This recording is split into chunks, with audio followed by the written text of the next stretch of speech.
పెద్ద ద్రోహమని వీరంతా మండిపడుతున్నారు. ఈ విషయంలో దేవేందర్ గౌడ్ ని తెలంగాణ ప్రజలు ఎన్నటికీ క్షమించబోరని వీరంటున్నారు. ఈ విషయానికి సంబంధించి మరిన్ని వివరాలను అందించడానికి టీఆర్ఎస్ అధికార ప్రతినిధి జగదీశ్వర్ రెడ్డి గారు మన దగ్గర ఉన్నారు. వారిని అడిగి మరిన్ని వివరాలు తెలుసుకుందాం.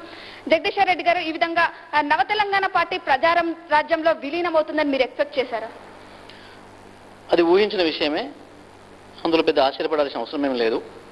వాస్తవానికి దేవేంద్ర గౌడ్ గారు పార్టీ పెట్టడమే చిరంజీవి గారి సలహా మేరకు పెట్టినారని చెప్పి ముందే మాకు ఇన్ఫర్మేషన్ ఉంది.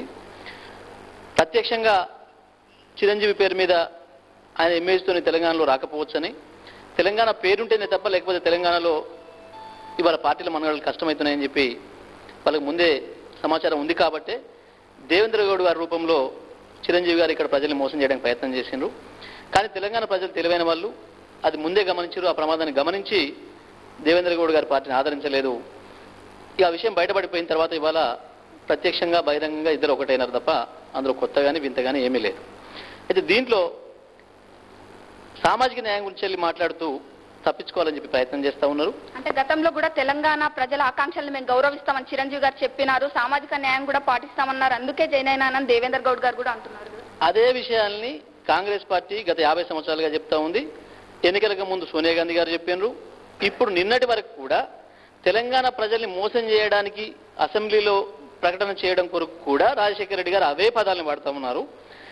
తెలంగాణ విషయంలో చిరంజీవి గారి వైఖరికి వైఎస్ రాజశేఖర రెడ్డి వైఖరికి ఏమాత్రం తేడా కనిపించడం లేదు. చిరంజీవి మాటలన్నీ కూడా వైఎస్ మాటల్ని కాపీ కొట్టినట్లున్నాయి తప్ప అంతకుమించి గొప్పగా ఏమీ లేవు. ఈ విషయం తెలంగాణ ప్రజలందరికీ కూడా అర్థమవుతా ఉంది. ఇప్పటికి కూడా స్పష్టంగా చెప్పకుండా అన్న ఒక తీరుగా, తమ్ముడు ఒక తీరుగా, బావ ఒక తీరుగా, బావమర్ది ఒక తీరుగా రకరకాలుగా మాట్లాడుతూ తెలంగాణ ప్రజలు కన్ఫ్యూజ్ చేయాలని. అంటే దేవేందర్ గౌడ్ గారు తీసుకున్న నిర్ణయం సరైంది కాదని మీరు అంటారా? నేను అనడమే కాదు, తెలంగాణ ప్రజలందరూ కూడా ముక్తకంఠంతో అంటారు. పైగా తెలంగాణ పేరు పెట్టి ఆ పార్టీకి ఒక ఆంధ్ర నాయకుడి నాయకత్వంలో పుట్టిన కొత్త పార్టీలో చేర్చడం అంటే ఇంతకంటే తెలంగాణ ప్రజల్ని అవమానించే విషయం ఇంకొకటి ఉండదు. ఆయన అంతకంటే ముందే ఆ పార్టీని రద్దు చేసుకొని వ్యక్తిగా పోయి జాయిన్ అయినా బాగుండేదేం కానీ